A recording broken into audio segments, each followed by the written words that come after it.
Happy Wisdom Wednesday with JFO. Today's topic, how many zodiac signs are there really? So when someone asks you, what's your sign? You think about your birthday, and that's how you apply what your sign is, right? We call this your sun sign. But you've got a lot more than just your sun sign, people. Let me break it down.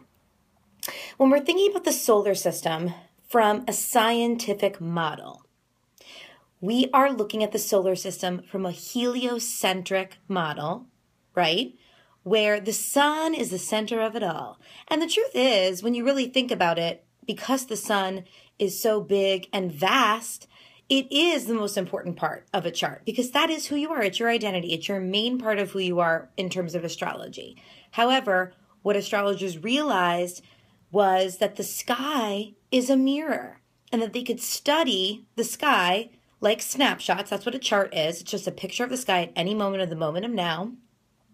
And your birth chart is a picture of the sky when you were born, which of course is a very, very significant moment in your life.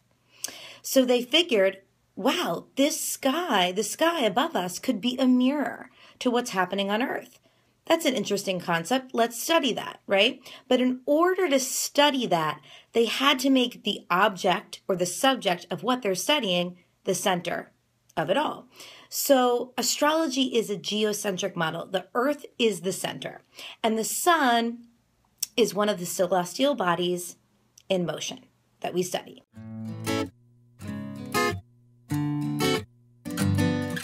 So when you break down all the bodies that we're studying, there's 10 that includes the sun and the moon and all the planets.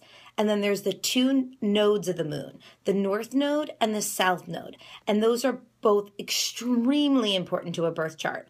But to not complicate too much, just think of it as 12 points or planets, so to speak, right? So there's those 12. Then you've got 12 points, because each house is a point in your chart.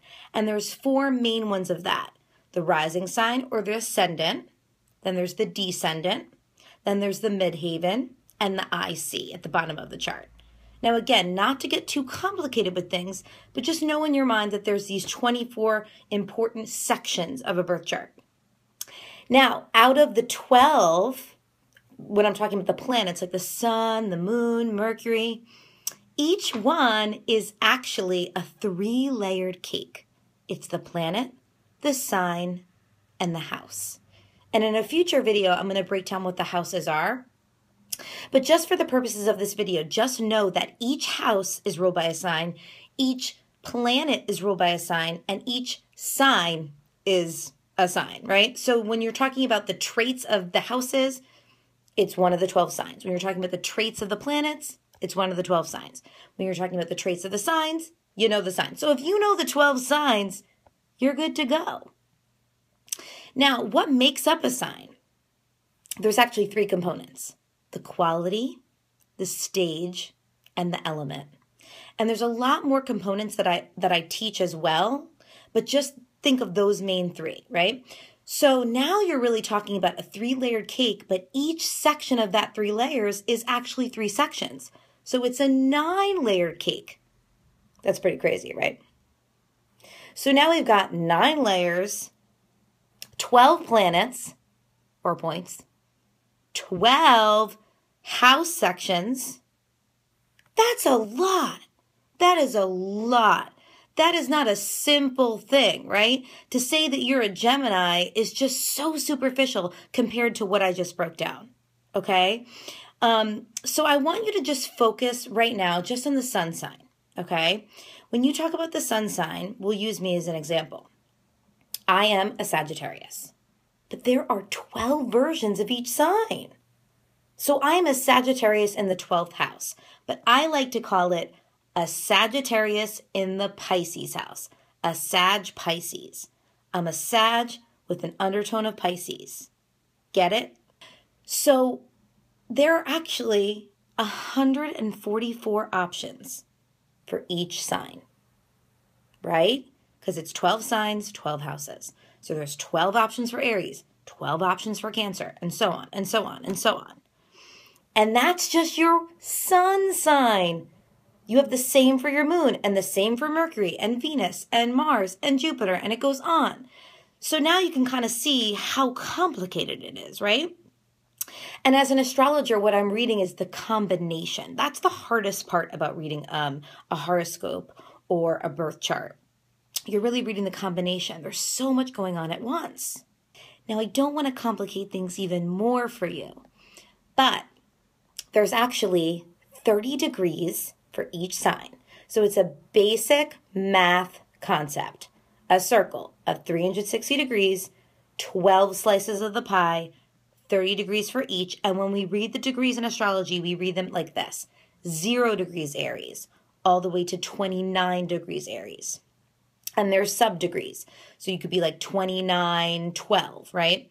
Now, again, not to confuse you too much, but when you really break it down, so for me, I'm 17 degrees Sagittarius in the Pisces house. So when you break it down, there's more than 144 options. There's actually 4,320 options. Whoa. How crazy is that? Now, why are there so many options? Because if you really wanted to break it down to the detailed points of astrology, there's degrees. So there's 0 degrees Aries, 1 degree Aries, 2 degree Aries, and so on. And those degrees can all have the option of being in the first house, the second house, the third house, the fourth house, and on and on and on. So it's basically just these combinations of layers upon layers upon layers. And that's what we're reading when we read astrology. But you only need to know the 12 themes. When you know the 12 themes, you know all the layers. Another really cool part about astrology is you basically have every sign in your zodiac. So let's say your rising sign is 2 degrees Capricorn, right? That means that your first house starts 2 degrees Capricorn, and it follows suit. And then your next house is either going to start with Capricorn, it might start with Aquarius, which is the next sign after Capricorn, or if it's a really big house, it may even start with Pisces. So, because it's not equal parts when you do the house model or the house system that I use, which is Placidius. But, so the second house, let's say it's Aquarius, right? Maybe you don't have planets there. Maybe you don't have any Aquarius in your chart, but your second house starts Aquarius. Okay, so that means your Taurus house starts Aquarius, and all of your Aquarius is in the second house, but you have no planets there. When you were born, there was not a single planet there or point there. All you got is your second house being Aquarius 5 degrees or whatever you want to call it, okay? That means that anyone you meet that has Aquarius is going to trigger that house. Anytime a transit, the moment of now, there's a planet in Aquarius, it's going to trigger that house. It's going to go into that house. So even though you don't have Aquarius in your chart, Aquarius is being triggered, right?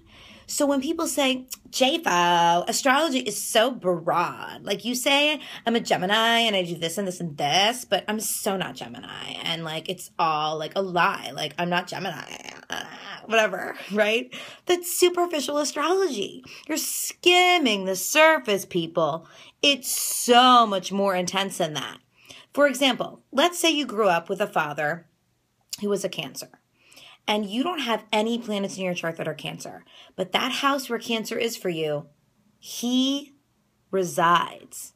And he resides there your whole life. His energy, his 5 degrees Cancer sun is triggering up wherever that Cancer is for you. Let's say it's in the 6th house. And he's constantly triggering that house for you. So in a weird kind of twisted way, you got a little imprint there, right? So astrology is a spiritual energy system. It's an energy language. And once you learn how to speak this language and get fluent in it, or you hire someone like me to speak it for you and translate it for you, you start to see that it's bigger than what you realized. So I want to challenge you. There's various different calculators on the internet. And I'm going to put a link below where you can look up your birth chart and find out what house is your sun sign in. I want you to like this video, I want you to share it, and I want you to comment below. What is your sun sign and what house is your sun sign in? Let's just start there and then we can move on to the moon.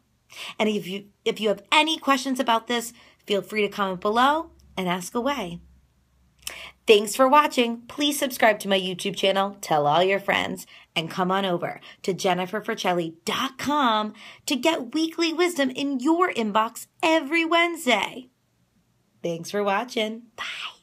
When I get home, rush to see if she called or even left a message for me. In a flash,